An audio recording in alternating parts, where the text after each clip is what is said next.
All right. Hey, how are you guys doing? My name's Charles Threatt. I'm a school counselor at Classical Academies, personalized learning community, as well as a professional clinical counselor.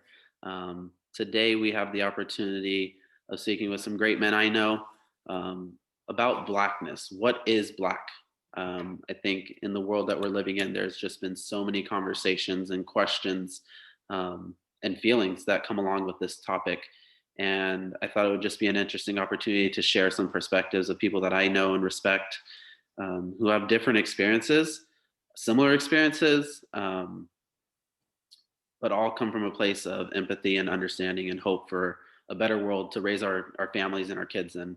And so, first, we'd like to let Mr. Sell introduce himself.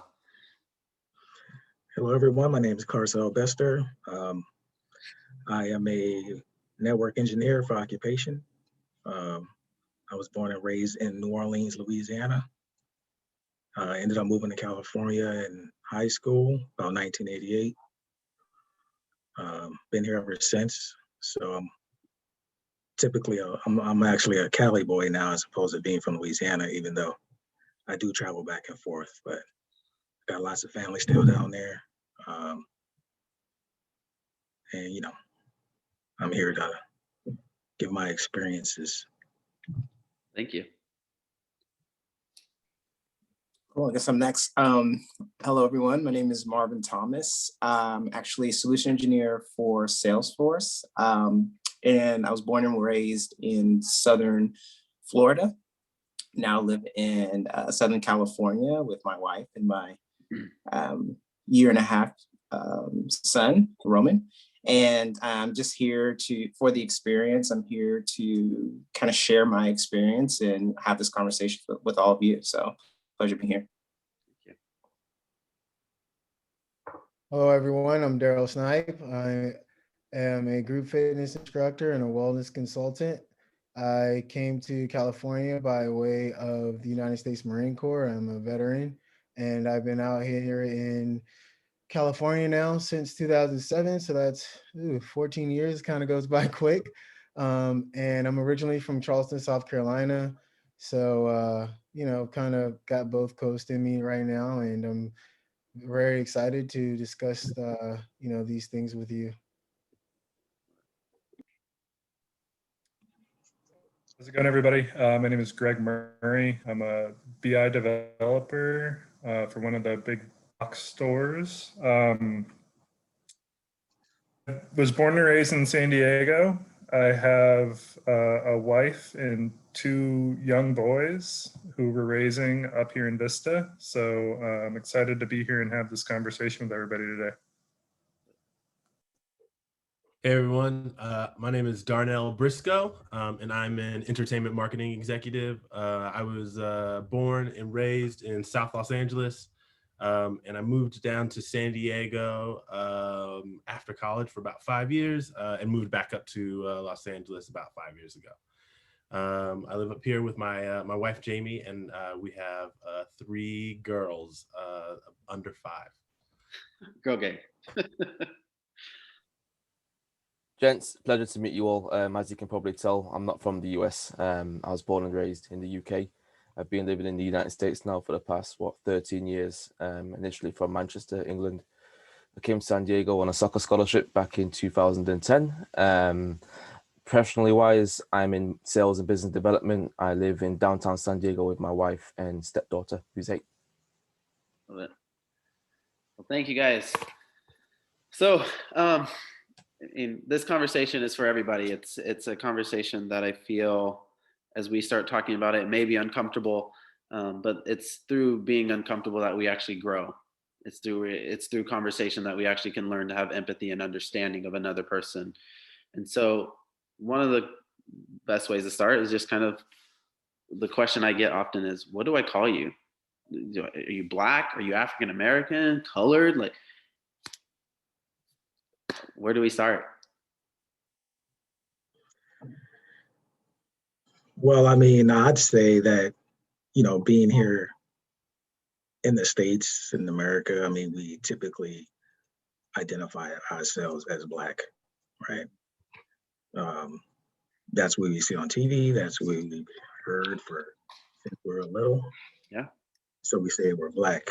I mean, technically that's incorrect, right? But but we tend to identify ourselves as Black culture. Mm, I don't typically agree with that, but you know that goes into a whole nother subject. But once it does, it leads you to some self-searching, wondering about your history, where you're from. Um, because obviously Black is just a color in a crayon box, right? It's not necessarily a people.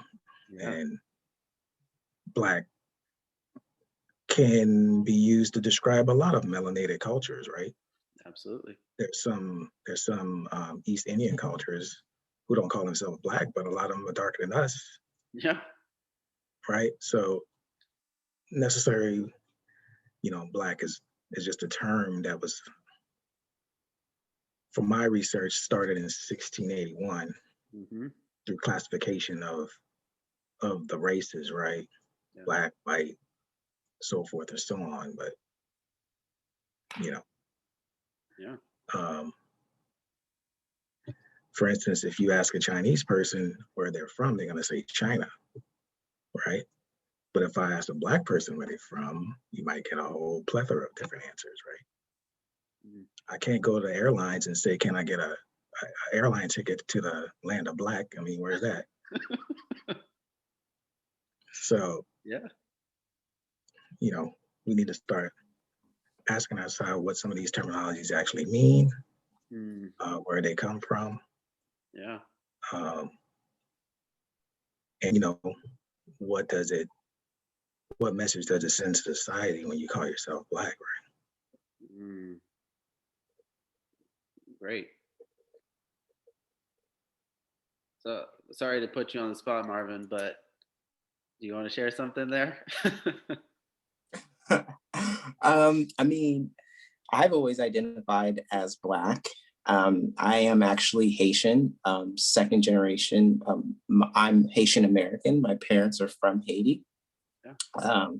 But I've always, outside of, as soon as I moved from Florida, not that I wanted to disconnect myself from being Haitian, but I would more so identify as, hey, when somebody asks me, I would more so say that I'm Black than I'm Haitian. Yeah. And so I think it is the culture, it is kind of those labels that you see on TV, you hear other people say that, I've kind of adapted to it.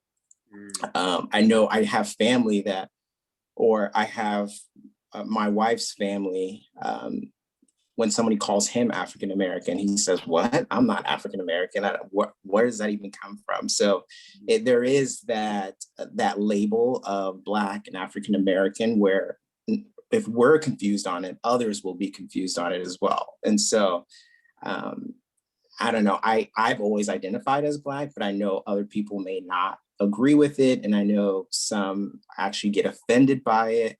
But it is still kind of vague, in my opinion, across the board. So, but for me personally, I'm okay with somebody who's like, "Hey, are you Black?" And I would respond and say, "Yes, I am."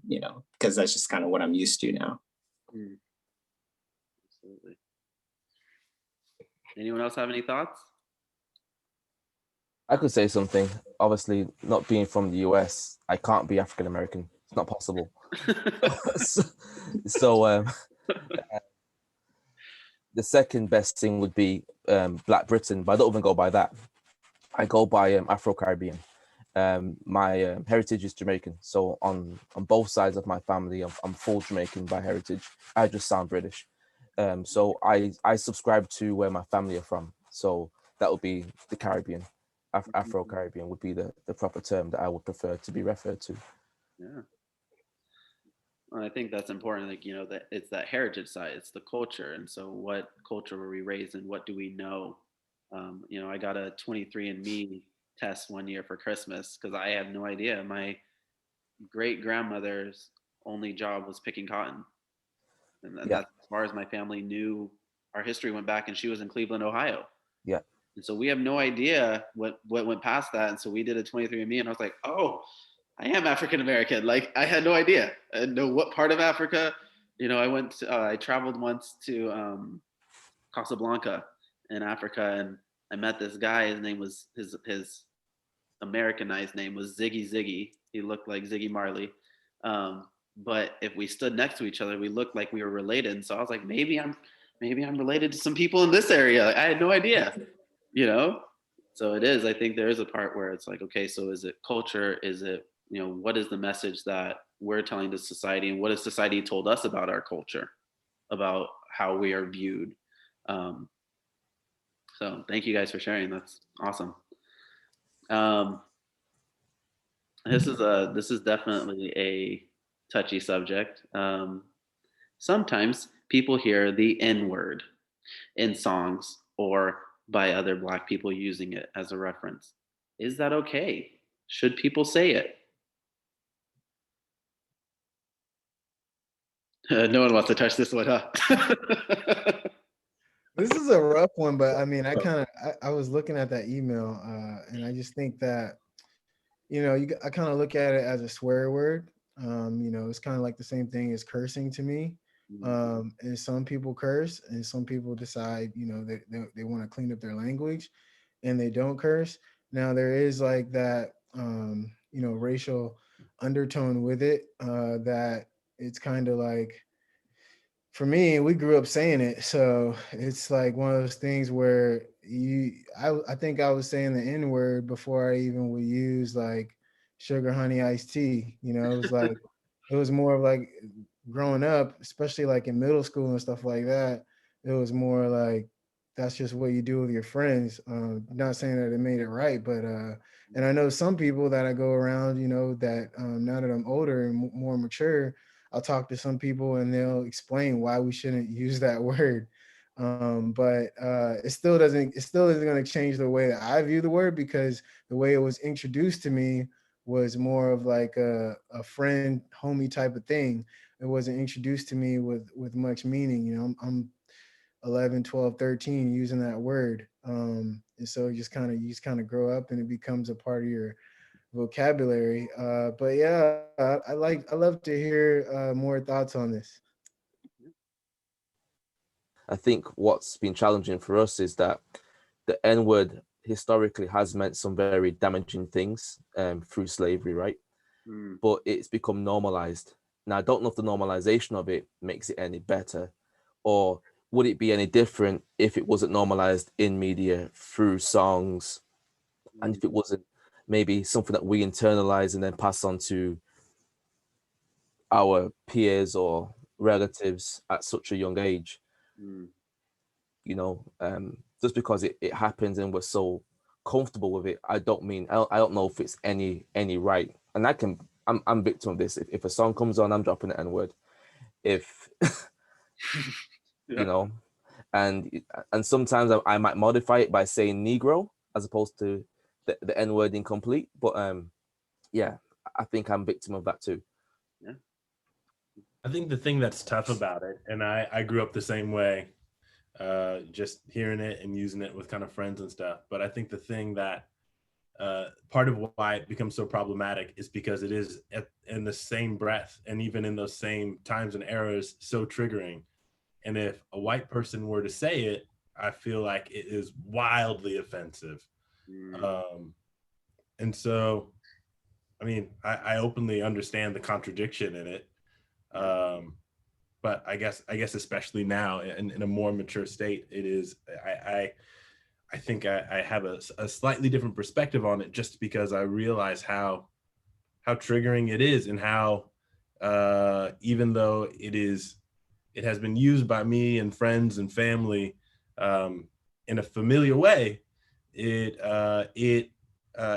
though we weren't maybe around like when it first was attributed to the ways that it was being used, it is still as hurtful today, and it still like just evokes raw emotion from people, myself included. And so I think it's super interesting to think about it kind of a little bit later, a little bit older, a little bit wiser, and just thinking about that perspective, and even I guess trying to figure out like why it's still so triggering now.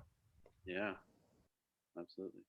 I'm a little torn. I think it's interesting that the story that's been told, or the perspective that a lot of people have, is that we took the word and flipped it. We took it and made it ours, and made it turned it to a level where it's something that we owned, as opposed to something being negative. Now we took it and said, like, well, we took this negative word and we're going to own it and we're going to make it better. Right. And I feel like that's a lot of what happens in the Black culture as well, is that we take things, we make it cool. We take things, we make it different than it turns out being cool, or whatever, or cool. And Right. so I have used it. I know that I agree with Daryl too. I never thought of it that way, but it is kind of like a curse word, where even in today, like in corporate world, CEOs are dropping F-bombs and like, during meetings and stuff. And so it's like, it's cool to curse, or even the corporate world, people are cursing as well. So it's interesting your perspective of the word, you viewing it as a curse word, because I do view it as a curse word in some sense, but I wouldn't use it in public all the time. Every now and then with my homies, if we're texting, I'll drop it here and there. But I battle back and forth between, like, should I use it? Should I not use it? Am I bringing our culture back? Is it endearing? You know what I mean? So I do battle with, should I use it or should I not? So I think you make a good point, and I know I've spoken a lot. So you mentioned the word endearing, and I don't know if when we say it amongst each other as Black men, that we can mean it to offend each other. I think when the word's used, the place from which it comes is way different. When a white person uses the word nigger, it's to belittle you and to demean you and put you in that slavery state of mind, where brother to brother, the N word is never meant to necessarily make you feel out of position or less than. So I think the place it comes from is different. Yeah. Although the word's the same. Yeah. And then also, I want to hear Sel's take on this, because I know he's older, so he kind of gets that endearment part, and that's the part that I think has gone away through rap music, because I'm a big hip hop fan and I listen to hip hop while I'm playing basketball. But the endearment has, like, I don't know, I'm gonna give this to Sel, but to me it's kind of changed, and that's why the word has become more of, now it's still a little bit more, we're not sure if it's endearment, because sometimes in the songs now they're saying, oh, I'm gonna kill this I'm gonna kill this nigga, I'm gonna do this to this nigga. Now it's like, whoa, it's like, what are we doing with, like, we took back the word, but now it's like it's becoming more controversial, because if you have a white person that wants to listen to the song and they just rapping the words, all they're doing is rapping the words. But now it's like, oh, you want to kill, you know what I mean? Now it's like a problem, because what they're saying isn't endearing. But I want to hear what Sel has to say about this, because he's from the old school, so he can kind of give us the background of this. Well, I mean, this is a word that's been used on us for a long time. So we have to understand there's difference between, nigger and nigga, and like the brother was pointing out to, context matters, Yeah. right? How it's being used, who's using it. Yeah. I think it's been, what's the word I'm looking for?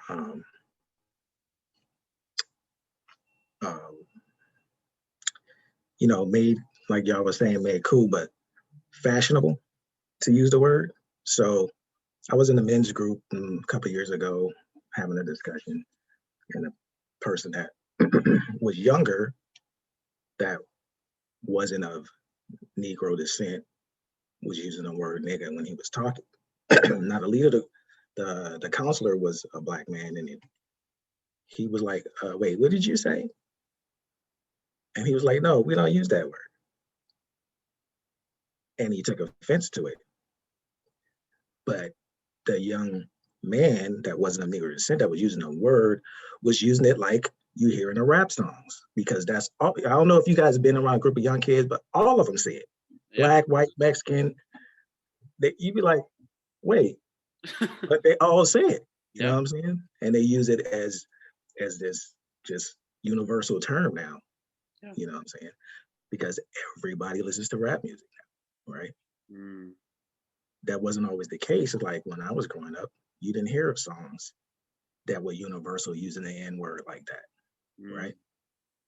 Rap wasn't even, as global as it is now, right. right? So now you have a generations of kids that grew up listening to rap from 1 years old. So it's okay as far as they're concerned, you feel me? Whether it's right or wrong, yes. In our community, amongst our own people, yes, we do use the word sometime endearing. It's one of those words that, like the F word, depending on how you say it, like Bernie Mac said, it could mean a whole lot of things, right? You could say it one way. You could say it one way, you're mad at somebody, it's a derogatory term. You could say it another way with endearment, it's somebody you ain't seen in a long time. You feel me? That's true.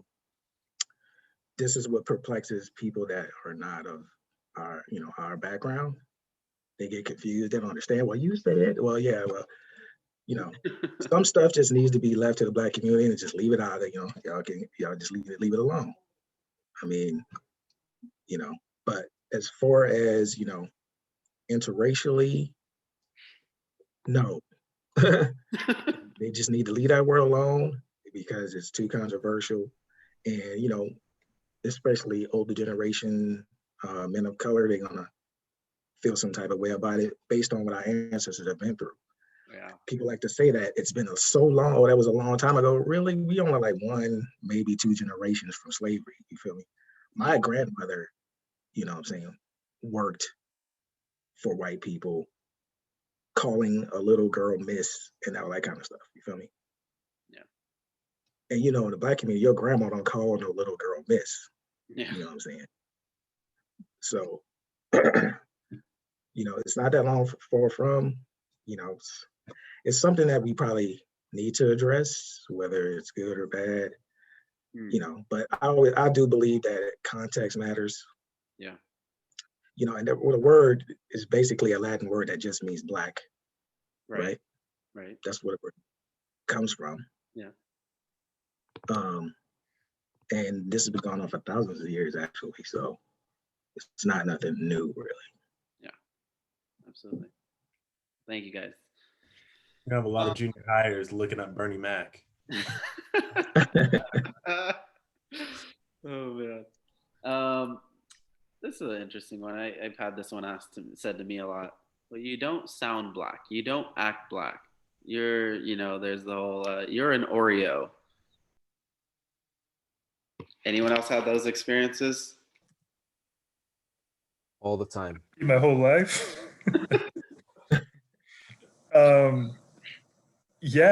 So obviously I'm mixed. My dad's Black, my mom's white. I grew up in suburban San Diego. I feel like I've both had kind of a Black experience, a white experience, and neither all at the same time. And I think I sent that to you in the email I sent. Yeah. It's been fitting in neither group and trying to figure out like who I am as a person and how to navigate life that way. And I don't feel like I'm doing it justice. I feel like I'm kind of just rambling on about it, but it's been like, I feel, I guess in a sense, white guilt, because I feel like I pass in a way, and that's a term that I've had used on me. It's like, oh yeah, you pass, like you're white. Like growing up, I had blonde hair, blue eyes. If you didn't know I was Black, and most Black people do, but some white people didn't, they would just think I was white and just treat me that way. So I've felt guilt in that sense. And even just this conversation, I've never been pulled over for the color of my skin. But I still feel, I don't know, anxiety around police. Yeah. Just because I grew up with my dad who has been pulled over. Absolutely. So it's kind of living both worlds at the same time and not, I guess, having the same experience that everybody on this call has had. Wow.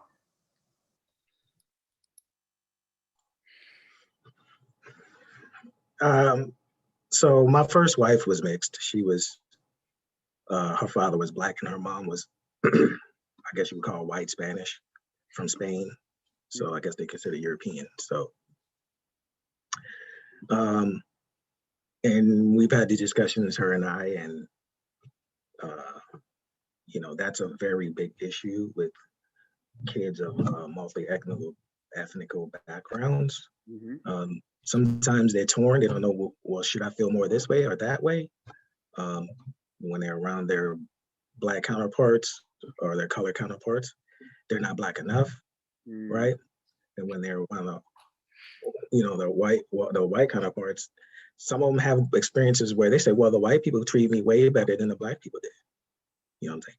She felt that she got more criticism from the Black community because, oh, well, you think you're all that because your hair looks good. You got nice hair. You got good hair, right? Whereas she didn't really feel that judgment from her white side, right? So I think she's kind of jaded, you know, when it comes to her you know, African-American Black side, because she gets offended when people ask her, well, what are you? Why does it matter? You know, I don't have to pick one or the other. Why can't I just say white? Why I have to say Black? You know what I'm saying? Yeah. So, you know, everybody's experience is different. Yeah. Even on the other side, I have my sister who's Japanese and Black, right? We have the same father. I mean, she act Black, right? Whatever that is, you know what I mean? Right. But then she speaks Pidgin because she grew up in Hawaii. So I mean, you know, so she could blend in. She could switch. She speaks Spanish. I mean, she's like a chameleon. So she's adapted. You know what I mean? So everybody's experience is different. You know, but she considers herself a Black woman. You know what I'm saying? Yeah. So, yeah, code switching is a big thing. I grew up in the area I grew up in South LA. It was primarily mixed of 3 different races: Black, Hispanic, and Japanese.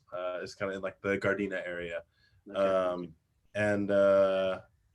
And down at home versus like when I'm at school versus when I'm at church, it's certainly, I mean, I think my parents, maybe out of preservation, maybe out of just I think expectation around wanting me to be given a fair chance.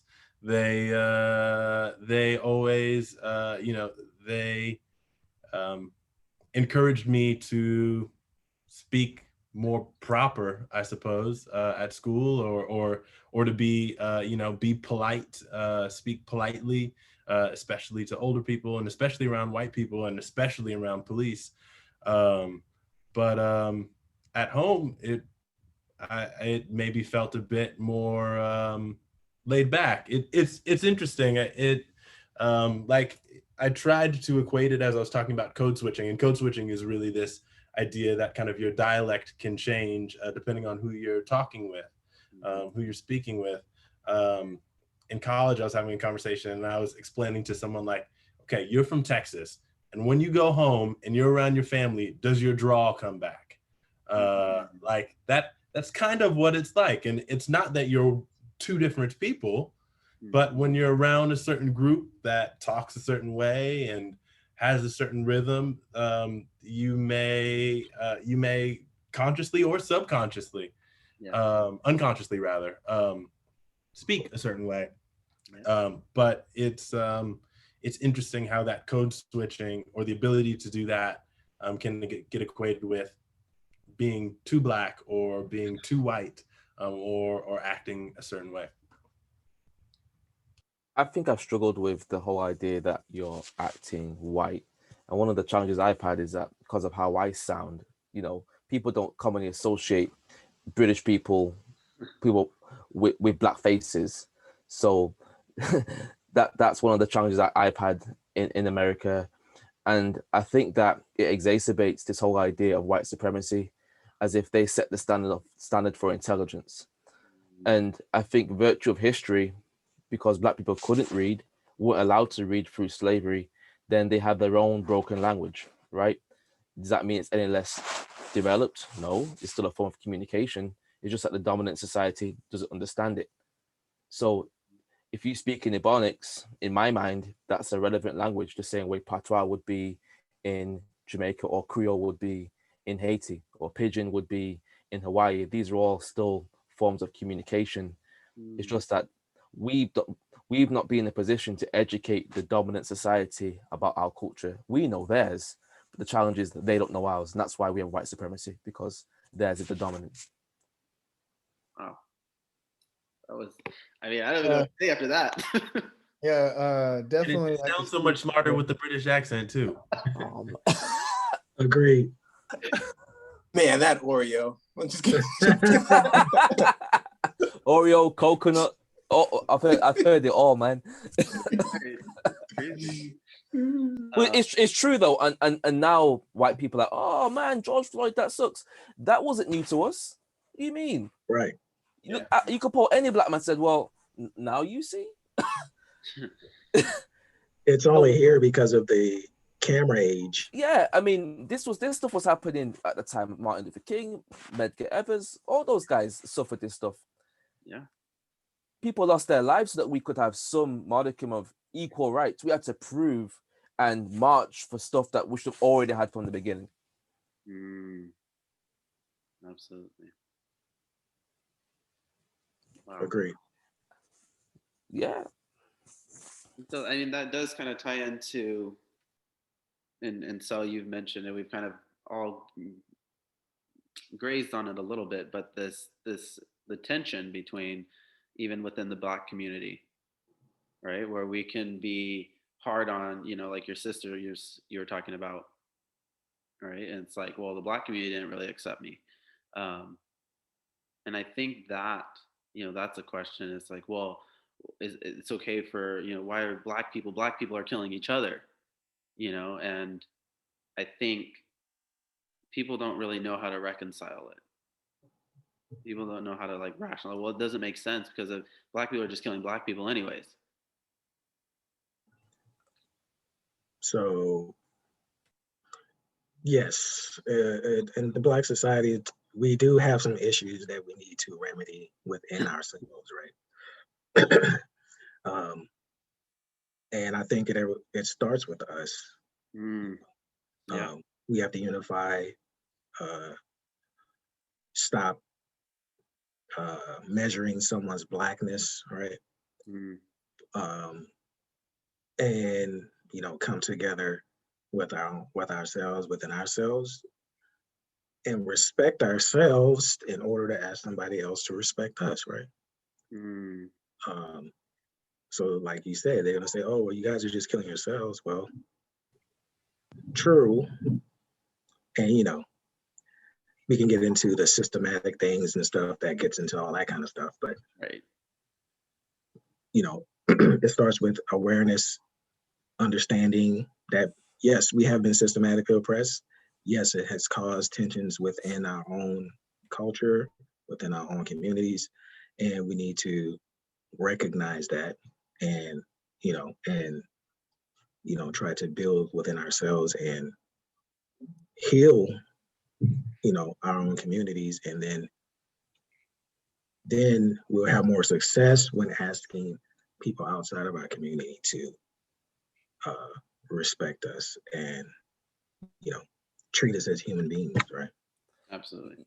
So you make a good point about the systematic injustices in our community, and I honestly think that black and black crime isn't a black and black issue. I think black and black crime is a result of an engineered system that white people have forced us into. So if you put the white people or Japanese people or Indian people in the same conditions, you can have Indian and Indian crime, you can have white and white crime, you can have Japanese and Japanese crime. So because we didn't build the system, we can't be the ones to fix it. That's not our responsibility. We need people who are willing to make changes on our behalf. Honestly, like Dr. King said, how can you tell a man to pull himself up by the bootstraps when he has no boots? We don't have no boots. We can't even be racist. We have no economic or political power. We had to get invited into the system. We had to ask to be part of the conversation. The conversation is not in our conversation. Yeah. This is a white man's conversation. So he has to be willing to fix the problem. We didn't make this thing happen. This is so the solution. The solution can't exist inside the problem. The solution always exists outside the problem. We didn't start the problem, so we ain't the solution. Agree. There was a pastor, I went to see this pastor speak once, and he said, justice doesn't compute until you're on the other end of it. And there was a lot of weight to that, because as we think about justice and we see the things that have been happening and the injustices that maybe we face or that we don't face, but we see, it doesn't register until, for other people, until you're on the other end of it. So even the people that watched the George Floyd, it took them a literal video that went viral and spread across the world that said, oh, that doesn't look right. That was their point of justice, even though they weren't even, it wasn't them, it wasn't their family, but it humanized it because we watched it. And it wasn't a movie, it wasn't on, HBO, it wasn't on any of these other channels. It was literally a from someone's phone, that what could have been anybody's phone, and they watched it on their phone.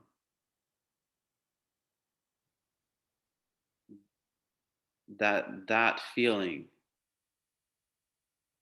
that empathy, that is where the change happens. It's the realness, there's so much more weight to it.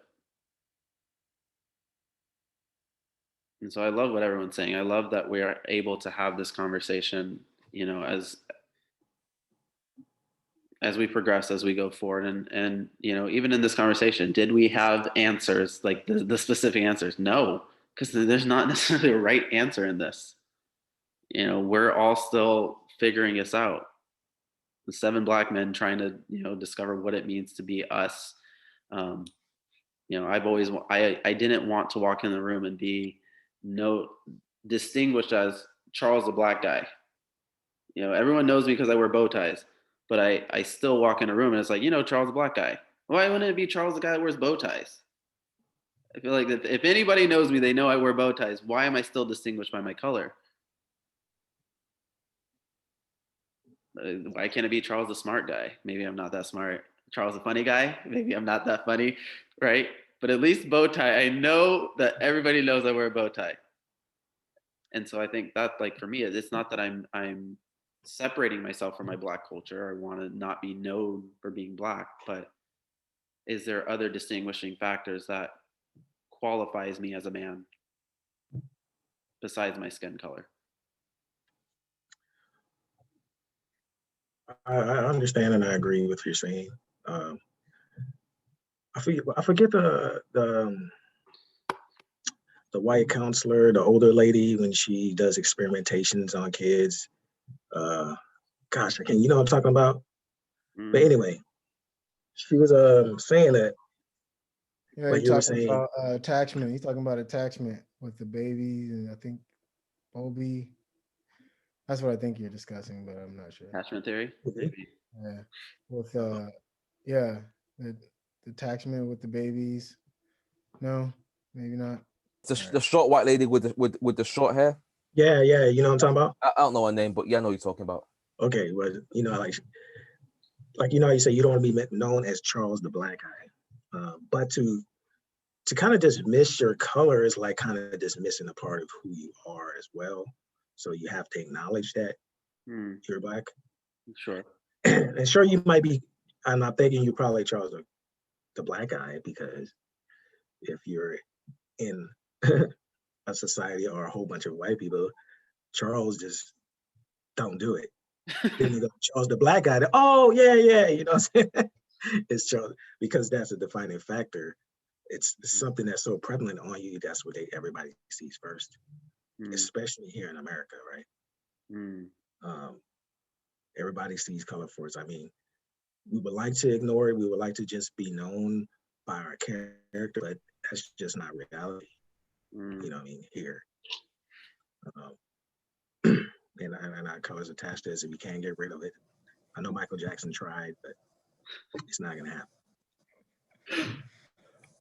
And I think that's a good point. It's not, because I think when people say like, oh yeah, I'm colorblind, like I don't see color, it kind of leads to like this apathy where they're saying seeing color, and they're also not doing anything about the injustices that are happening. Right. So I think it's more, and I've heard this somewhere, I don't remember, so forgive me whoever came up with this. It's not about being colorblind, it's about being like color conscious. So knowing the colors there and then knowing how to kind of act accordingly, I guess.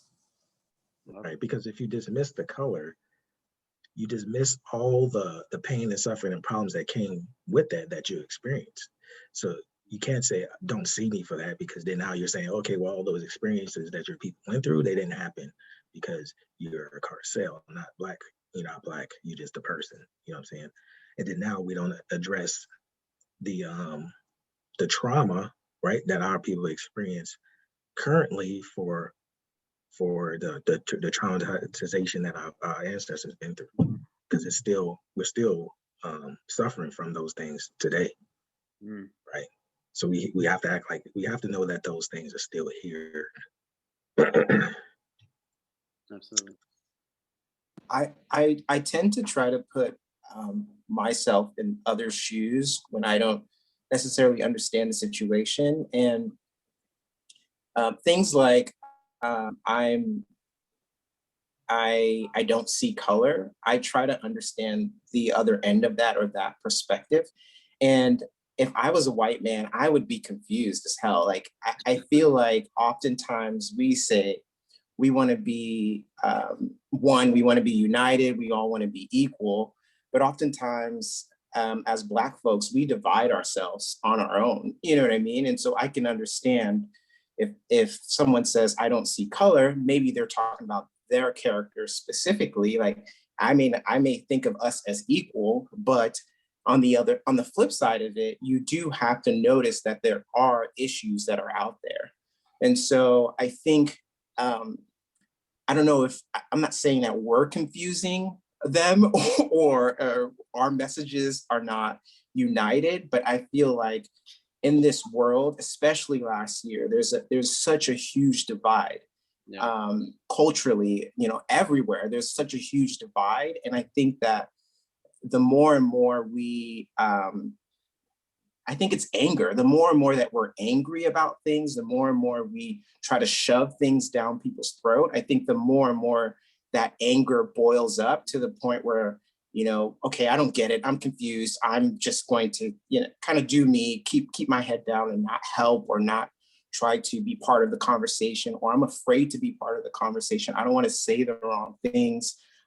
I feel I work in an office where there's only, at one point there was 3 Black people, now there's only 1, and that's me. And I feel oftentimes that sometimes my coworkers are walking on eggshells around me, afraid of saying certain things, like, oh, how will he react? But I've never once gave that type of personality, or a type of person that would be angry if you said something to me, you know what I mean? And so I get it. I get why they're confused. I get why the world feels so divided. And the core of it is anger. I feel like there's a lot of anger out there. And for me personally, I try to, I am aware of color, of course. I have gotten stopped a couple of times, but I try to remove the negative aspect out of it. I try to remove the anger out of it.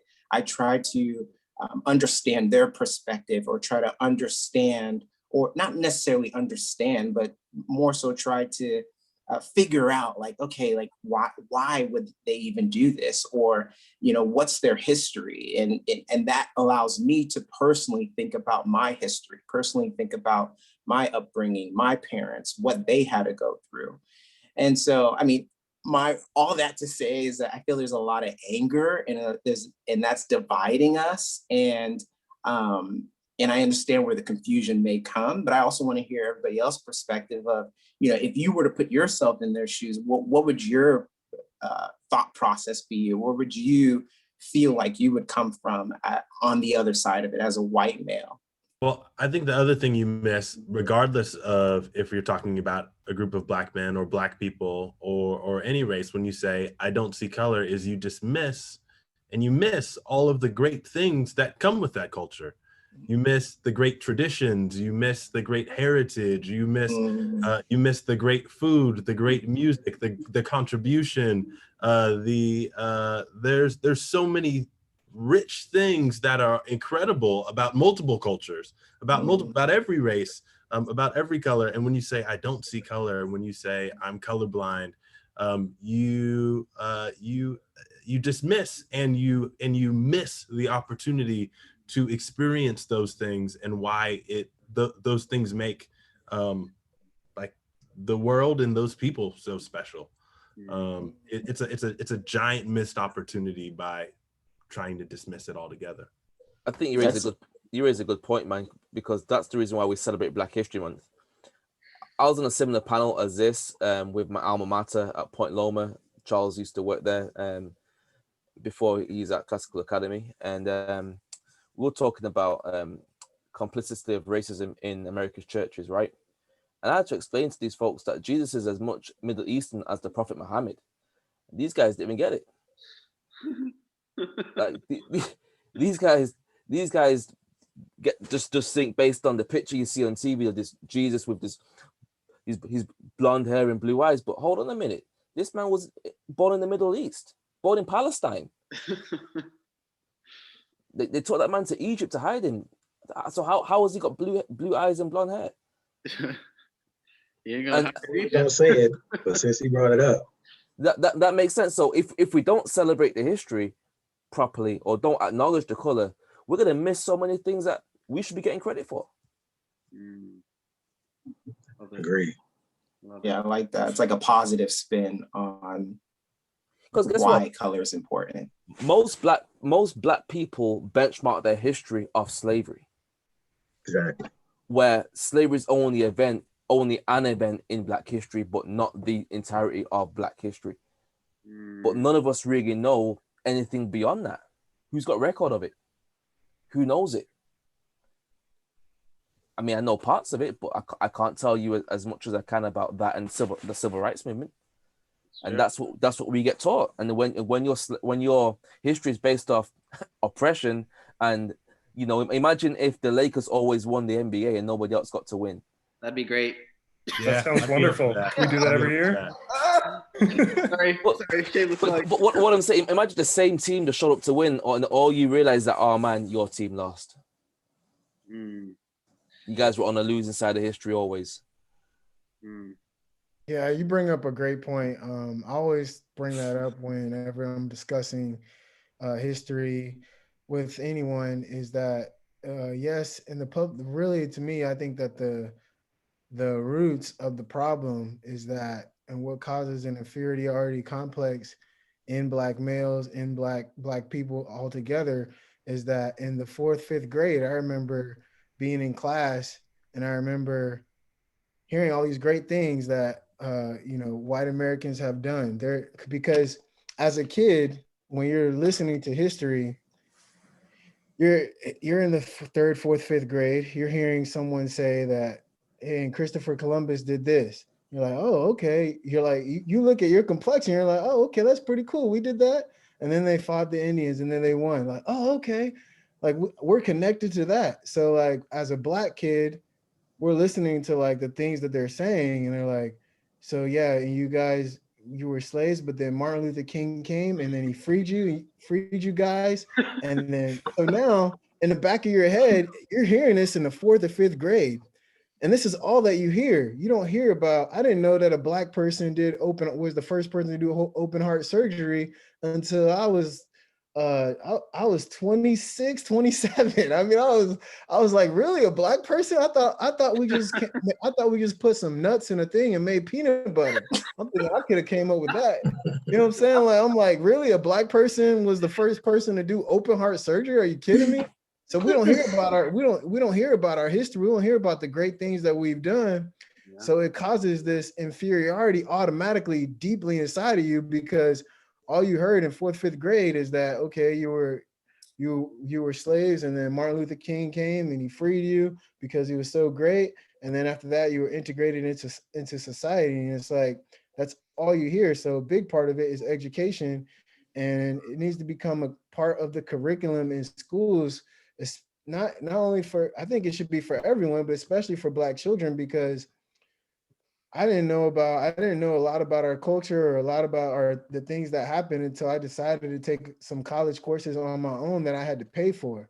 You see what I'm saying? Like, whereas I'm hearing about slavery and all of that, that's through the tax dollars. There's the things that you're feeding me through tax dollars that we're paying. And it's like that causes a deep-seated inferiority if you don't go out and do your own education. And that's why it's also important, like Charles was saying, to do education in your own home with your children, especially as Black families. But, you know, in the bigger picture, there should be a push to try to get some type of education for Black kids in America to understand a little bit more, so they can have a little bit more pride about their culture and not have to feel inferior. Because they gave me inferiority complex hearing that in the 4th grade, 5th grade. Yeah. You know what's beautiful about this situation is it's not rooted from anger. It's rooted from, you know, us wanting to come together as a group and out of love and joy and wanting to kind of share our insights, you know, coming on a positive perspective. You know, I think that's where the change starts, is when you have groups like this, not because we're angry of everything that's happened, but more so we want to educate. We want to be able to share this with others. I think that's where people are going to accept it more and are going to be more willing to hear it. So that's why I love this, Charles. Thank you. Thank you. Well, and so I guess, you know, as we're wrapping up and coming to a close, what is something that you guys would want someone to know about you as a man, or as a Black man, as a person of color, about being Black, about your culture? Like, what's a takeaway that you guys would share? You can think about it if you want. I've got one. When I think about the amount of education I've had to do to get to where I am, just in my career, undergrad, master's degree, and I feel like I need more. There's one thing I would say to anybody who was having reservations about putting a Black person in position: they're capable. They can do it. We don't have any Black CEOs in the UK on our stock market FTSE 100. We've got 4 out of 500 on the S&P 500. So out of the 500 biggest companies in the USA, only 4 of them are Black CEOs. That's very, very slim pickings, under 1%. I'll just say that, hey, we're more than athletes. We're more than entertainers. We're more than just keeping you entertained. Yeah, we're capable, and we can be a part of those conversations too. I love that.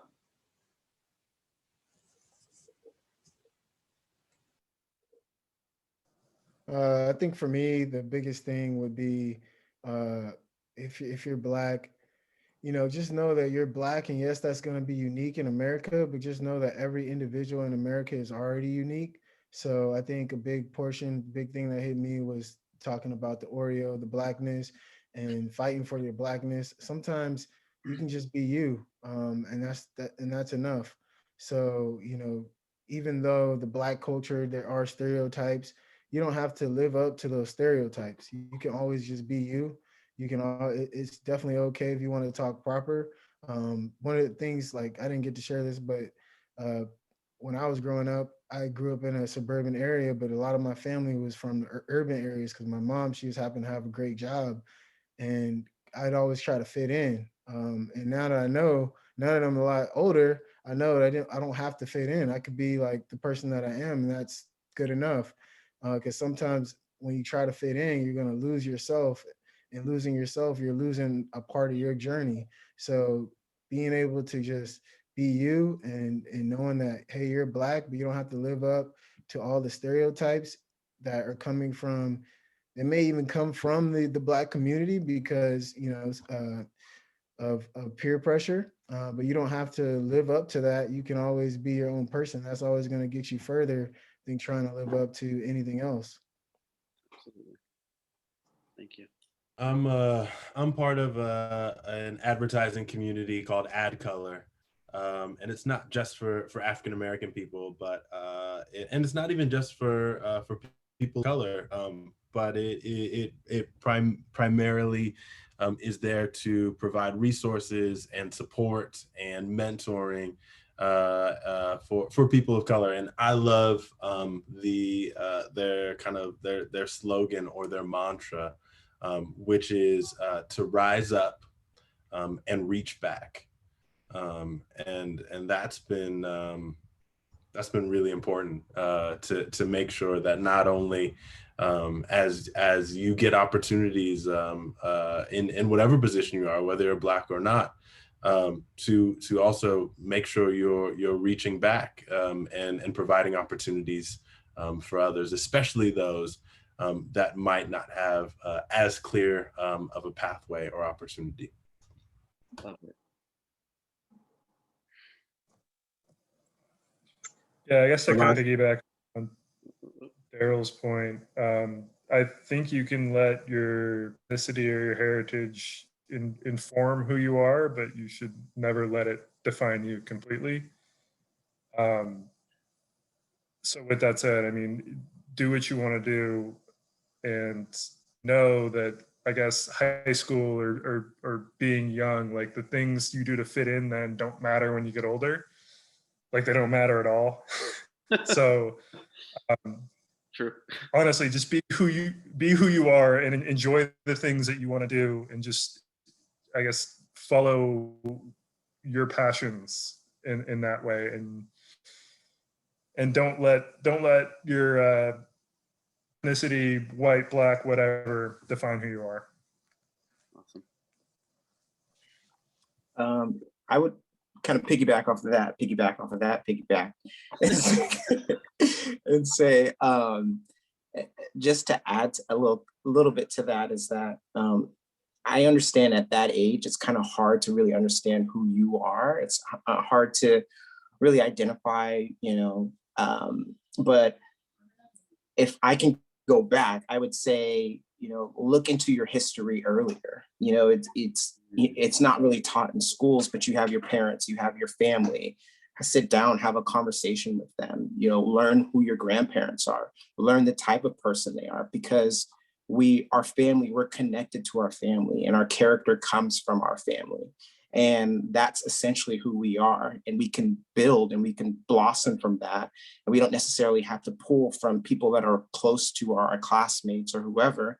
We can really pull from our family. That's our DNA. That's our blueprint right there. And so I would say, and for me, if I can go back, I would stay a little bit closer to my family, understand a little bit more about my history, because that's how I'm going to understand who I am individually, and be able to spread the type of person that I am to around other people and show that character. So that's what I would say.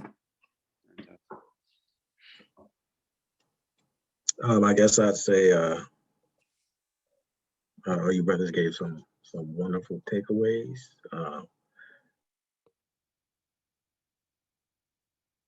My takeaway is, us as Blacks, we need to support each other, to no matter how Black or non-Black, or stop defining ourselves by how much Blackness we have. But it's hard enough being Black already. We don't need to make it even tougher within our own communities.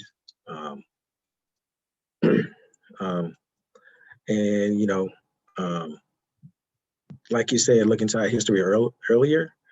And also, if you still have older people in your family, have some conversations with them. You'd be surprised the gems they'll pass on to you. I've made it a point to pass on some history to my children once I learned as I got older. You know, and let them know that our history does start before slavery. And you know, we do come from some great backgrounds. And you know, if you haven't already, I would challenge all of us to look look into your history beyond slavery, like, you know what I mean? Because that's where, you know, like Daryl was saying, school starts. We were slaves, and then Martin Luther King fought, and then now here we are. You know what I mean? It's a lot more than that. Yeah. And you know, the transatlantic slave trade actually makes us more together. Like, so for instance, like Reese, I think his name, he's Jamaican, but he's raised in the UK. But if you trace back, his ancestors were part of the transatlantic slave trade. He got dropped off over there. Yeah. You see what I'm saying? So now you have to trace back, okay, why? You know what I'm saying? You ever wonder, and that's the question I'm leaving. Why are we the ones that went into slavery? You know what I'm saying? That's a significant part of history, that one nation of people went into slavery, and then we ended up everywhere. And then you got all these different supposed cultures, right? Supposed Jamaican, supposed Haitian. I too am of Haitian descent, which I just found out not too long ago. Creole background, obviously, because it's prevalent in Louisiana, New Orleans, right. A lot of Creole. Yeah. And you know, you'd be surprised at what you find out. You know what I'm saying? That could be another discussion for another day, because I can give y'all some gems on that. But but you know, thanks Charles for putting this together. This was great. Had some you know, some good knowledge that was imparted out here. You know, and I look forward to the next time you do something like this. Absolutely, there'll be plenty more. I'll leave us with a quote by Brian Brown Walker. It said, "Cultivate a quality of grace in your relationships and in your general way of being. In this way, you gain a power greater than any other to open a way through obstructions in your dealings with others." I think if you listen back to that, it's saying that if we can go into conversations, if we can with grace and empathy and how we interact with each other and how we communicate, if we're having conversations that are uncomfortable, that it opens up doors, it clears obstructions, and it makes it easier to walk across that bridge together. And I think that's the goal of this. Is yeah, we're still Black, we're white, we're whatever it may be, but if we can walk through life together with grace and understanding of another, to seek to understand somebody, we'll go a lot farther. So thank you all. Appreciate you so much. And we'll see you next time. Brothers, God bless you guys, man. Thank you.